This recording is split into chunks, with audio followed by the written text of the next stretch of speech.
Global Socialpreneurs is brought to you in part by Positive Talk Radio, KKNW 1150 AM in Seattle. Check them out at www.positivetalkradio.net.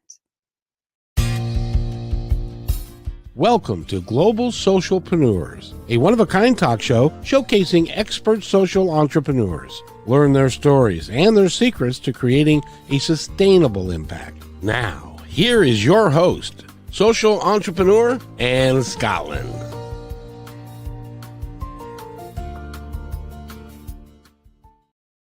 Hi, welcome back, everyone. Thank you for tuning in to our show, Global Socialpreneurs, where we are trying to change the global conversation about social entrepreneurship, about what it is, what it means, how we can make it sustainable, and how we can impact the world around us. So thank you for tuning in. Whether you're already a social entrepreneur or whether you're thinking of becoming one or know someone who is one, this is a great place to hear from experts from all over the world. Talk with me as I interview them about their work and understanding in the world of social entrepreneurship. Thank you for joining us, and let's just dive right in. Today we have a guest I've really been looking forward to having, and from the UK, my friend Adrian. This is Adrian Ashton, and he's described by many as a leading example as a social entrepreneur. Although he says he's never seen himself as one himself. Could I revisit my English here before we get rolling again?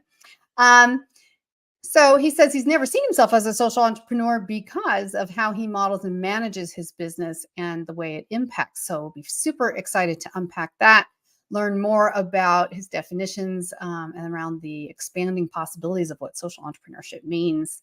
Adrian is always striving to try and help improve conditions for everyone, recognizing that in doing so, he is in some small way contributing to the world to become a better place for his kids to grow up and start their own adventures. So please help me welcome the one, the only, Adrian Ashton. Hi, Adrian. Ah, I made it all the way from the UK. All the way. Through passport control, the plane wasn't delayed. We did it. Excellent, excellent. Well, we are so glad you did. So glad you made it here. And so I am just so excited to have this conversation with you today. And I know that we're going to talk about a lot of things. One of the things that we both talked about was that we're going to talk about in a few minutes on is what succession means around the topics of humanitarian efforts and around especially social entrepreneurship. What does that mean? How do you know when enough is enough? And or how do you know how you can create a sustainable impact with your program so that it can continue on? So super excited to unpack all that.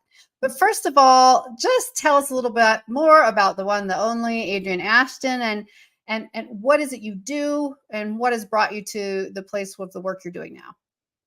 So, how long have we got, Anne? I always kind of say it depends who you ask. No, I'm just kidding. I never claim to have had a grand ambition in this life about what I wanted to achieve, or I was never one of those kids at school who said, I'm going to be a train driver, or I'm going to be an astronaut. I was always kind of jealous of them because I just thought, well, I'm just curious. I just want to see what's around the next corner. My parents brought me up as well to say, if someone asks you nicely, try and say yes. So this whole movement recently about saying no more to protect yourself is really hard for me because my parents are in my head stopping that. So I went through school, did the whole school thing, did college, studied courses which, well, frankly, weren't necessarily the courses I chose, but were the only courses that I could get onto. Popped out the other side, no real intention of where I wanted to get to. So I thought, well, let's just try stuff out. So I signed as a temp. So I went through these agencies and I said, well, that place needs a receptionist for a week. This place needs an archive clerk for 2 weeks.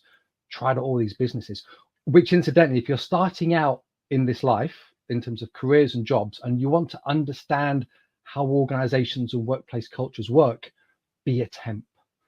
Because I discovered very quickly that if you say, I'm just a temp, you can do no wrong. Whatever you screw up, it won't stick on you. People will forgive you. And more importantly, everyone will reveal all the company secrets to you because you're immune is politics. You get to find out who slept with who, who's done the dodgy deal with that supplier. So you get this huge insight, which was great. Anywho, I'm getting distracted. So tempted lots of different industries, ended up landing in a worker cooperative, which are huge in America, not quite as big and well established here in the UK, ironically. And that retaught me everything I thought I understood about business over the course of a few years.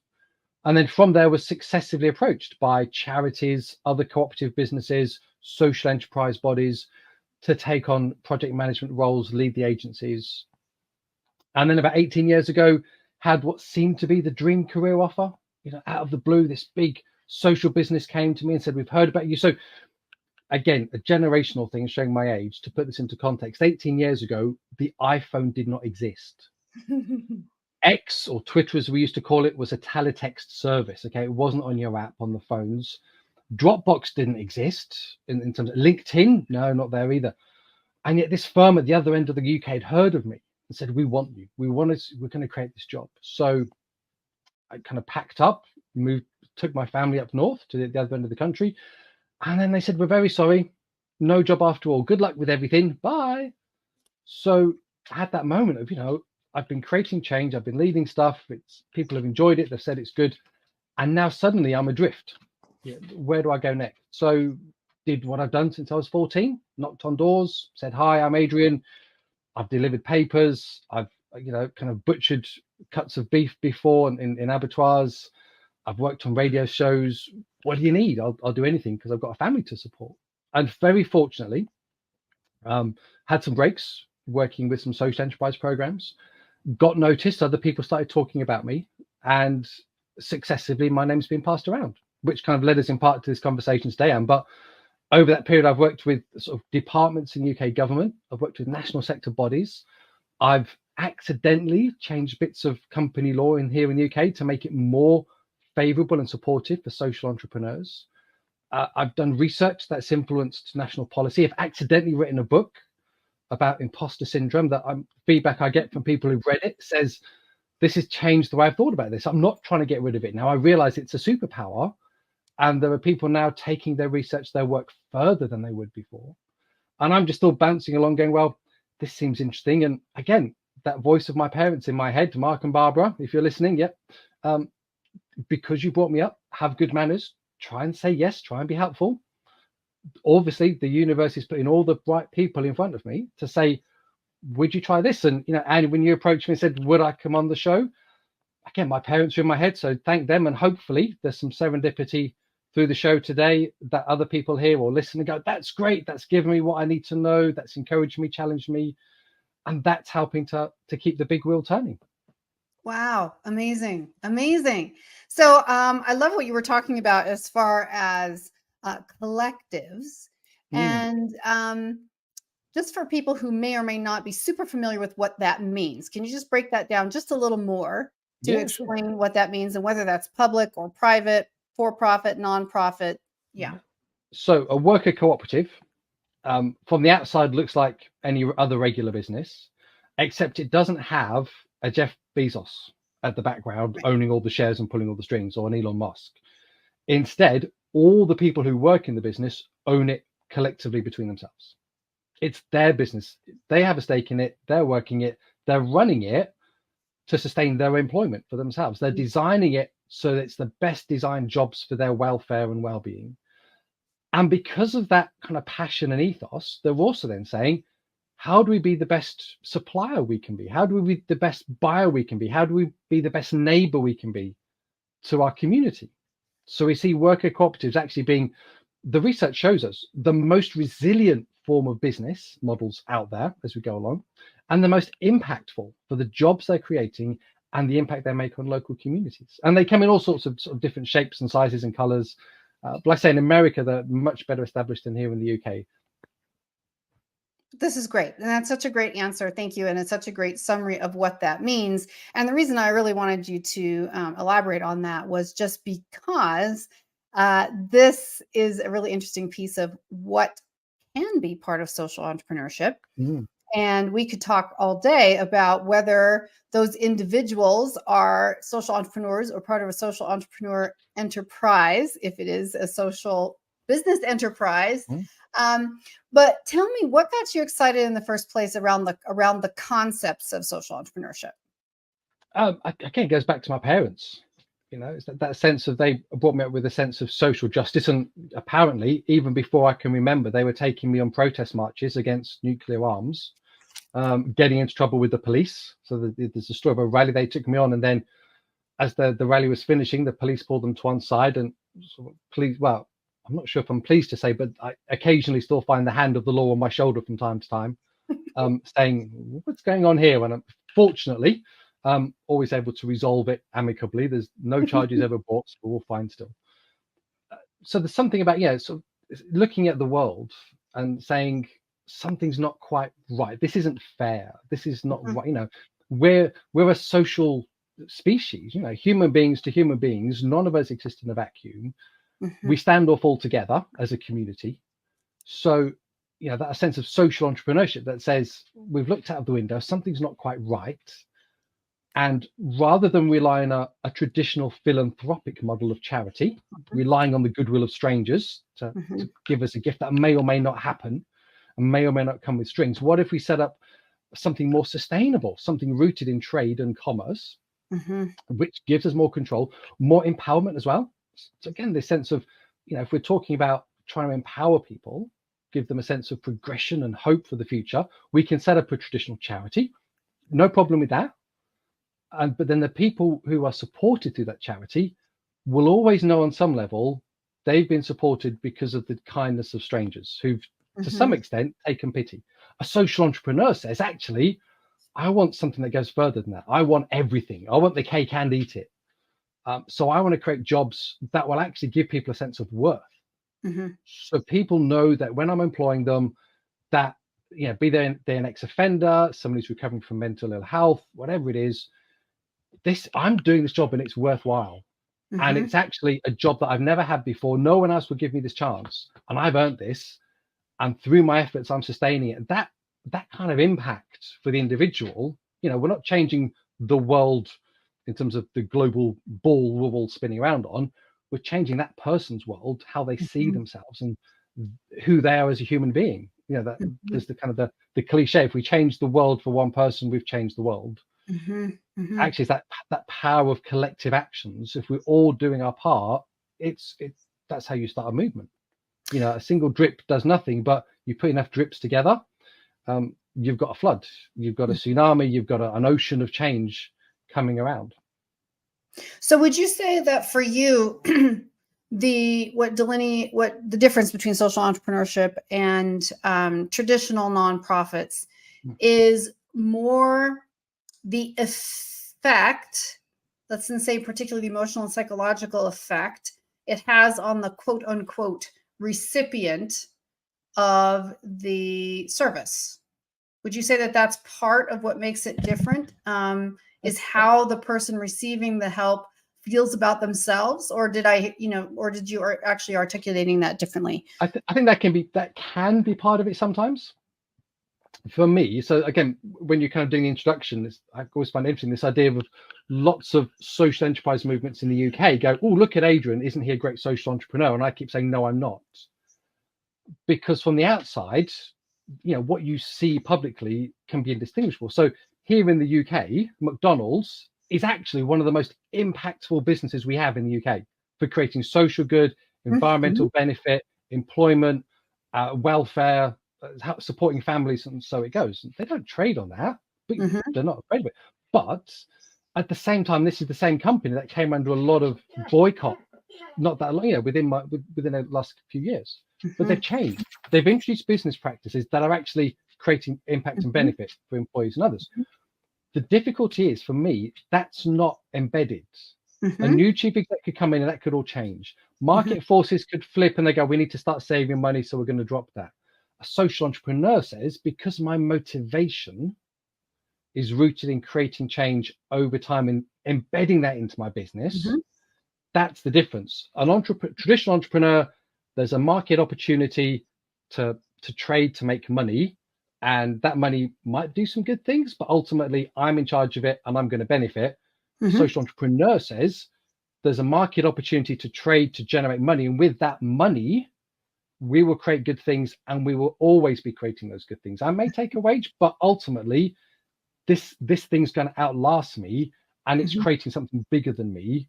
And my reward will be in the next life from this. I'm not going to take the big payout in the way that a traditional startup would. But you can make a decent living. And I think that's part of what we're, what this conversation that I've been trying to, increase and expand on a global level is that social entrepreneurship means you can still make a living, you can still live a decent lifestyle, but it's the principles that the business are set up on that is different. So, absolutely. And I would say from all the social entrepreneurs I've interviewed, there doesn't seem to be a exact percentage of how a percentage of profits given back. Some people are more structured, some people are less structured. But what is that for you, or do you have in your mind? And part of what we talk about here is people's differing versions of how they see social entrepreneurship. For you, is it more the outcome of the service provided by the business? Or is it the percentage of money that's contributed toward a particular cause in the end? Or is it all of the above? All of the above. There you go. That's the easy answer, isn't it? To move along. I think the difficulty is social enterprises can come in lots of different flavors and shapes and colors and smells.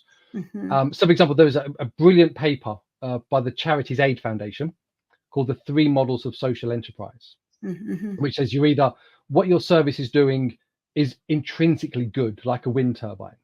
So the more wind turbines you build, the more energy, renewable energy you create, the less carbon you're producing, the better. It's that model. Or you have where most social enterprises or social entrepreneurs build their business model is the trade-off model that says we will purposely limit our profitability as a business because we're employing people who have more support needs, because we're using suppliers who are more expensive, but we're investing that in terms of the fair trade premiums, models like that. Or I think this is where the interesting space is, the unrelated model. So here in the UK, we have a social enterprise called Bellew Water, which I always find a fascinating case study because they win awards for being a fantastic social enterprise. But their product is bottled water. And bottled water is environmentally one of the most evil products on the planet. But they've worked out there is a market. People will want to buy it. Even we know the ethics, or we've done blind test trials. Tap water is actually better for us. It tastes better, but it's bottled water's got this thing. So they said actually, well, what we'll do is we could kind of try and stop people drinking bottled water, but actually no. Our vision, our purpose, our motivation is about water sanitation globally. And there is a product in the marketplace that relating to water that people want to buy and want to pay a premium for. So we will be in that marketplace. We will position ourselves as a high brand product, charging a premium price, and all the money we make from that, and we're going to try and make as much as we can, frankly, we will take and we will put in to these social programs around the world in terms of water sanitation. So they've kind of, that's their trade, that's their idea, unrelated business model. We've found a product or service, it makes a ton of money. Other private businesses are in the space doing it. Why don't we get a piece of that action and we claim it for good? Actually, and because we're inside that space now, we're inside the tent, we can start to lobby a bit as well. We can start to challenge those other private businesses' expectations and ideas about, well, how can you give all your profits away and still be successful?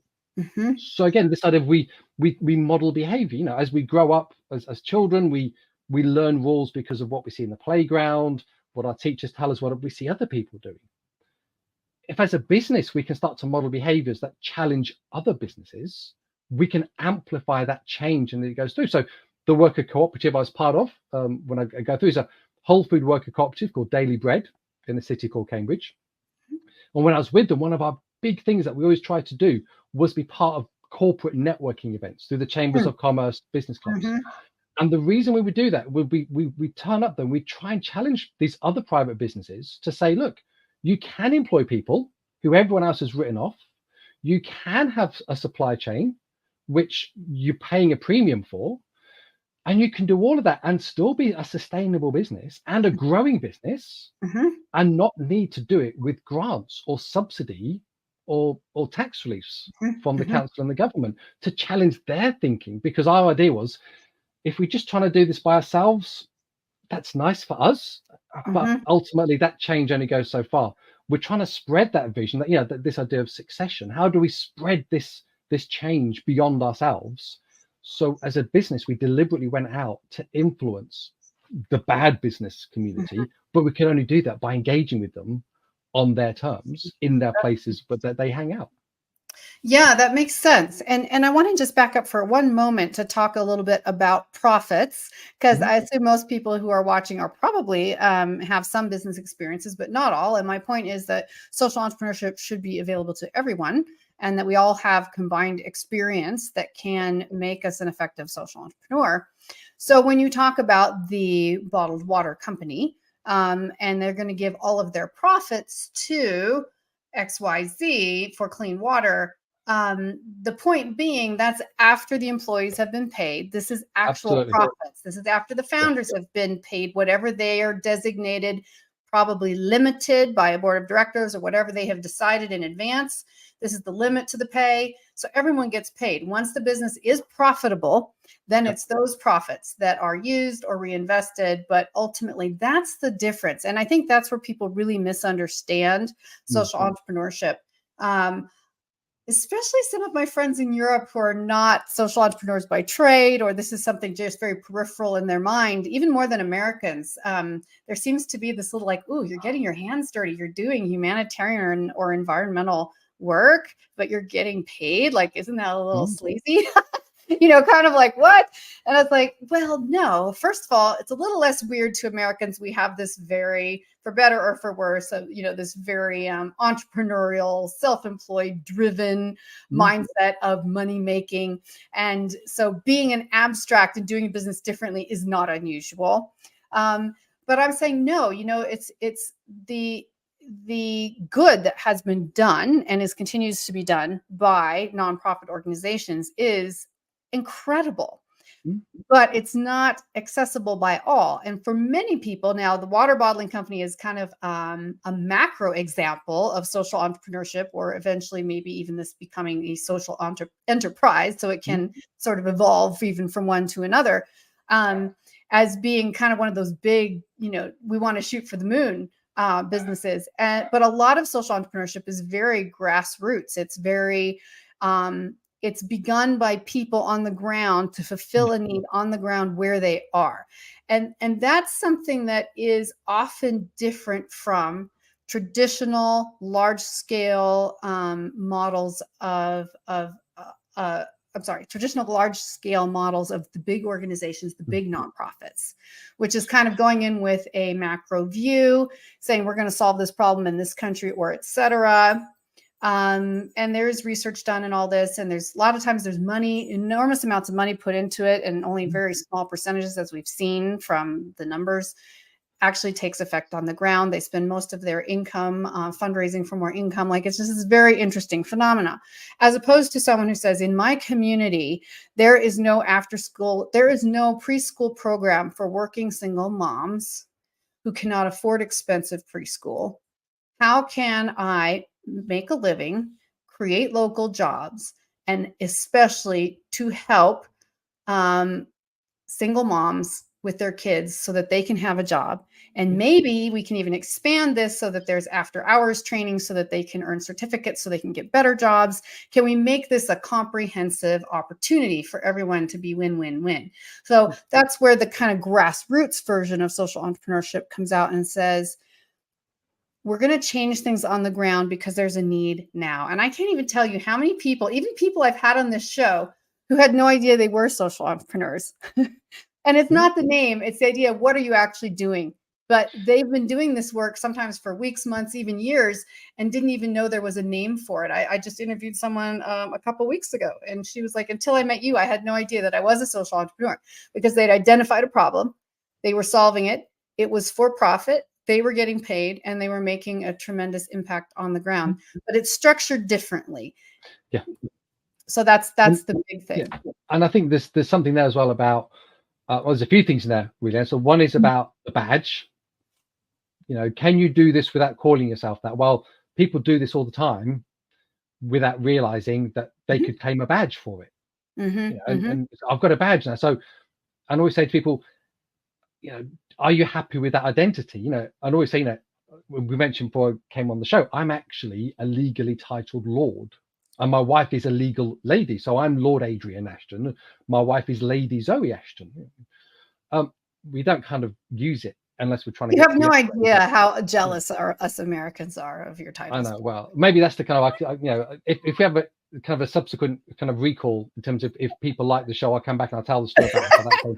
It was another accidental thing as it happened. Anyway, I was going somewhere with that. So yeah, names, badges. So there's this sense of people going, you know, well, I'm okay with this identity. You know, you're telling me I'm a social entrepreneur.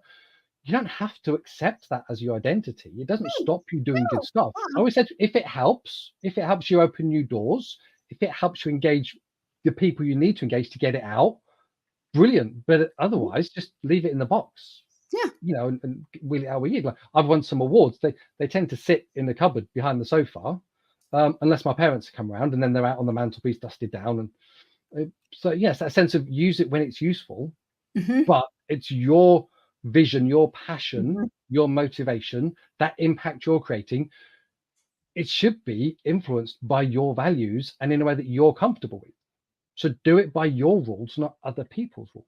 So there's the kind of that part I think is important to pull out. The other one you mentioned, this idea of, yeah, you know, seeing a need and just setting up and doing it. Aside in terms of like the preschool thing, just a few weeks ago, I was working with actually a preschool nursery here in the UK. So Fair Hills Nursery, if you're watching, if you're ever in Greater Manchester, go and see Fair Hills. And really, I mean, they've been around for decades, and the stuff that they're doing in that community in Salford is just fantastic. And they're constantly evolving it, they're constantly growing it, they're reaching new families, new communities, supporting children and then supporting families and parents, not only freeing up their time, but actually helping them engage with those employment and retraining opportunities off the back. But there's something about saying, I look out of the window, I'm in that position. How do I start it? You know, I've got that motivation, that passion, but you know, I'm not sure I've got the skills or the confidence to do it. So here in the UK, you know, over the years, we've had this thing called social franchising. So, you know, a bit like kind of Starbucks or McDonald's or Burger King. So like a franchise, a replicated business. But instead of those sorts of models of franchise that says, you know, all the money goes back and you get very little control, these are more open-ended. These are more about, again, that's this idea of succession, spreading the model, spreading the impact, allowing other people and communities to pick something up ready-made that they can then introduce, adapt it to suit their needs, and it scales. So one example of that here in the UK is something called the Incredible Edible movement. So I used to live in a town called Todmorden, famous for many things, including, to my knowledge, still the only town in the world to have 2 Nobel Prize winners. But it's also home to this thing called the Incredible Edible movement, Incredible Edible Todmorden. And if you look it up online, Google it now or Bing search, whichever you want to do, you'll think, oh, this is about growing food in your gardens for everyone to eat. So any bit of scrap land that you find in your town or your neighborhood or on your college campus or at a railway station, you just plant vegetable crops or fruit crops, tend them as you're all going around your business. And then anyone who needs food, it's there to access, it's there to have. That's kind of it, you know, so this impact, this change. And they've said, you know, as part of the Incredible Edible network, all this stuff is open source. Just take the model and run with it. The only thing we ask is, if you want to do it, let us know. Tell us how you've tweaked it, what's working for you, and we can all then share in that, amplify this movement together. So it's a form of replication as a way to continue that model and that impact going forward. Now, the other thing about but this is where it gets really interesting. There's a dark secret at the heart of Incredible Edible.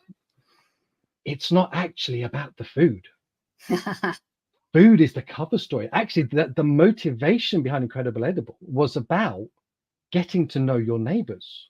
Here in the UK, you know, Americans, you're beautiful, you're lovely, you'll embrace anyone, you'll have a conversation with anything. Off you go. It's great.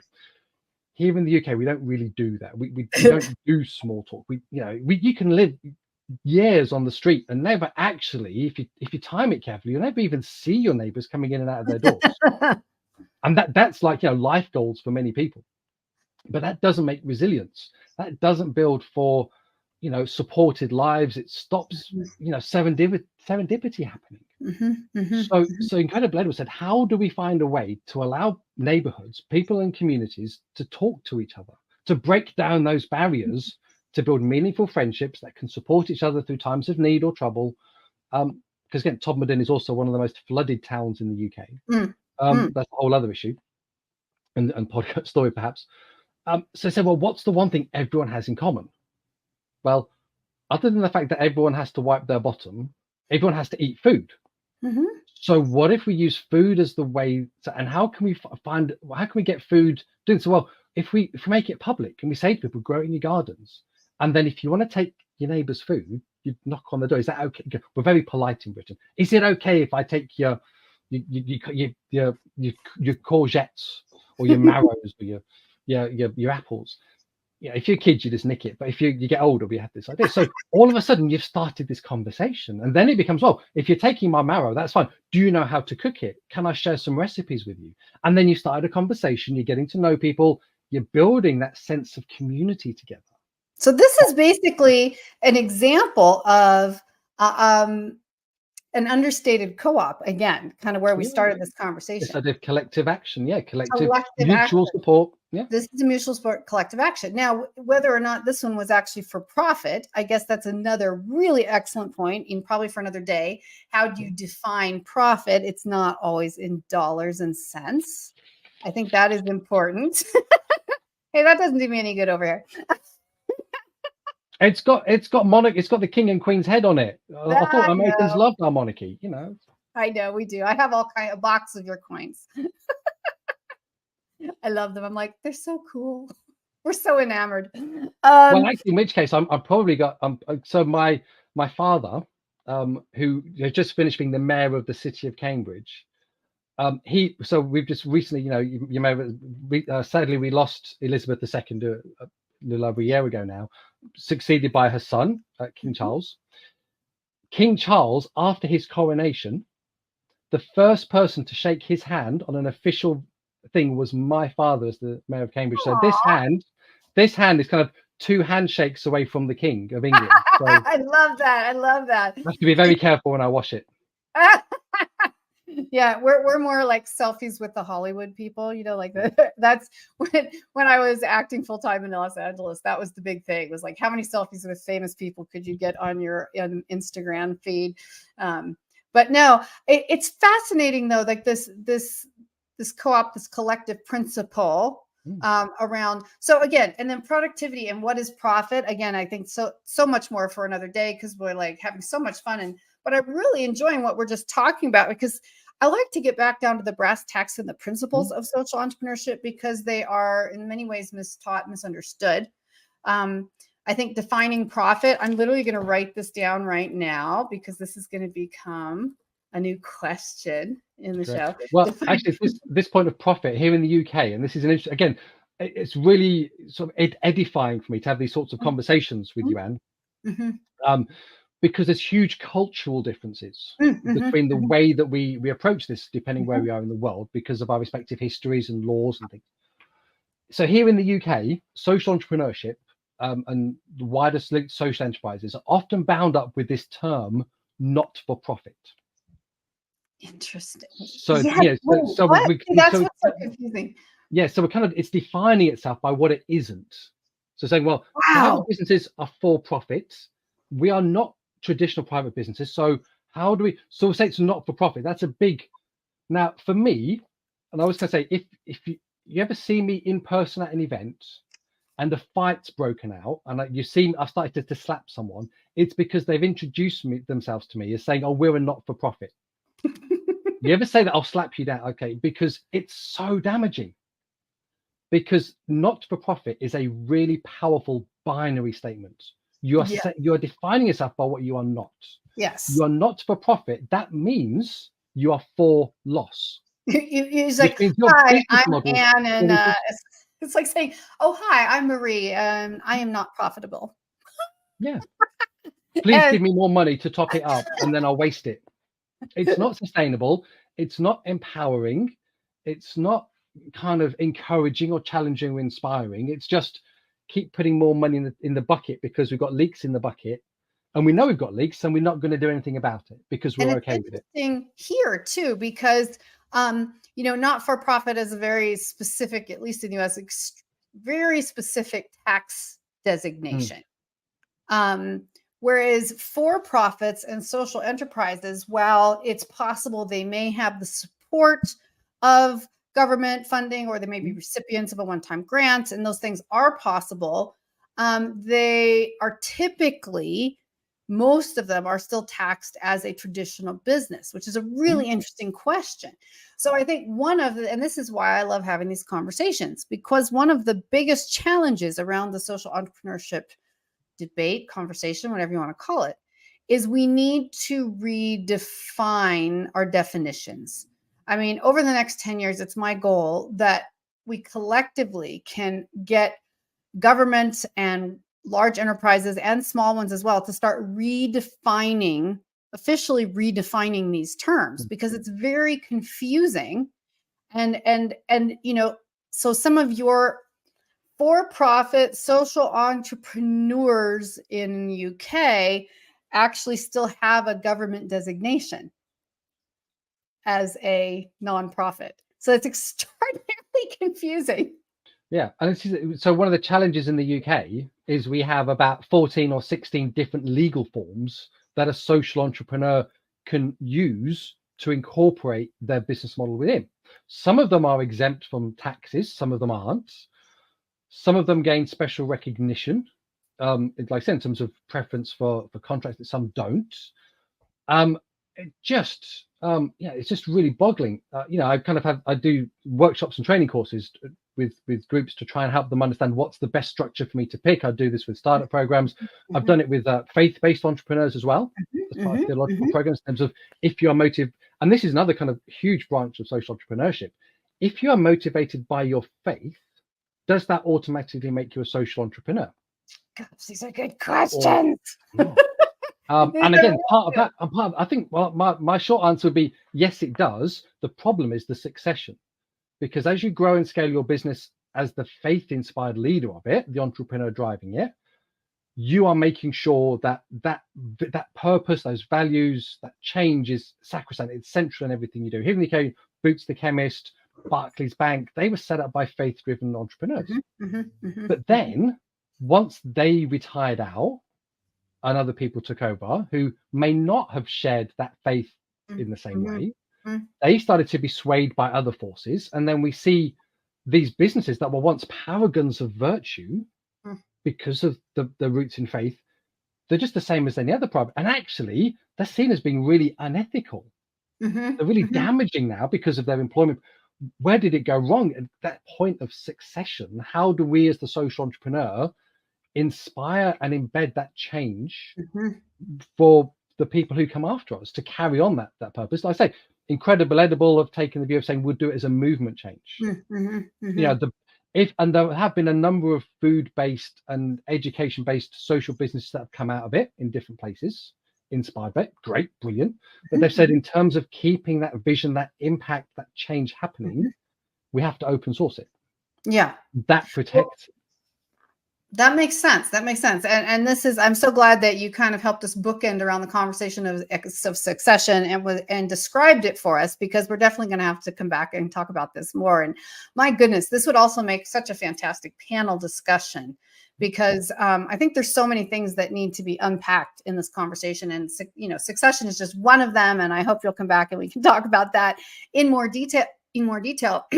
But that's a huge and really useful question. Another one, I would like to have a conversation specifically about faith-based groups of all kinds and when they're social entrepreneurships, because sometimes I'll just play devil's advocate, but because my challenge would be, is social change adherence to a specific philosophy, right? So it kind of goes back to the old missionary principles as well. We'll give you food and we'll give you education and we'll allow you to come to the hospital as long as you're a member of our religious organization, as long as you join our religious organization. So there's a trade going on, and it might be a value, but in modern society, is that still something, does that still fall under humanitarian work? Now, I have worked with humanitarian organizations that are run by religious organizations, so I totally embrace the good that's being done, however it's being done. But these are just really fascinating questions. What is social entrepreneurship? And the other kind of flip side to that, just to kind of take it to another side, is this sense of not just, that kind of reciprocal expectation of almost, if you want this benefit, you must do this. What about the products and services as social entrepreneurs we sell? So, for example, the fair trade movement. Everyone can pretty much agree fair trade as a business model concept, hugely empowering and inspired by faith bodies, coming out through this. And fine, no problem. But here in the UK, the two big ticket items that have underpinned the fair trade business model, generated the revenues, generated the impact, are alcohol and chocolate. Now, and we can kind of we're going to have to wrap up, so I'll let you wrap that up, but we got about 50 seconds. So there's that kind of sense of, it goes back to belly water. What's more important, the cause, the motivation, or the product we're selling? And we've got to, social entrepreneurs, we're constantly trying to balance off and reconcile those tensions. So we're always in a balancing act, and that's okay. And it goes back to what you said about McDonald's, which, as in some ways is a social enterprise, perhaps. If they've rebranded, they've done some pivoting, because my mother, who's like a nutrition and I call her lovingly a health nut, and maybe you call me one too, but still, like McDonald's is pretty much the devil, right? So it's like, okay, so, but this is where, as you said, binary, or the principles of like that we're supposed to see everything in black and white, doesn't work in a real world, because it doesn't. If you can fulfill a need and do good and provide jobs and provide health insurance to single parents who would have never had it otherwise, and if you're selling a product that is in the public demand, even if it is ice cream or hamburgers, does that mean that, the essential product? So this is such good conversation, Adrian. I'm so glad you came on. And this time just flew, and I feel like we barely scratched the surface. So we hope you will come back. Thank you so much for being here. Stand by, Adrian, please, because I'm going to wrap up with you here at the end. Everyone who tuned in today, thank you so much for watching here on Global Socialpreneurs, and we stream on Wednesdays. That's at 12 Eastern, 9 a.m. Pacific. Check us out on USA Global TV. And we also have some big announcements coming up soon around the program and around our broadcasting, and also moving into streaming television. We're going to be, by the end of this month, we're going to be on Roku, Apple TV, Amazon TV. So please keep it in mind. And there's my dog telling me that I must end now. So thank you. Be kind to each other. Be kind to yourself. And come back next week, because we have so much more to talk about and social entrepreneurship. Thank you, and have a great day. Bye. Peace and long life. Bye.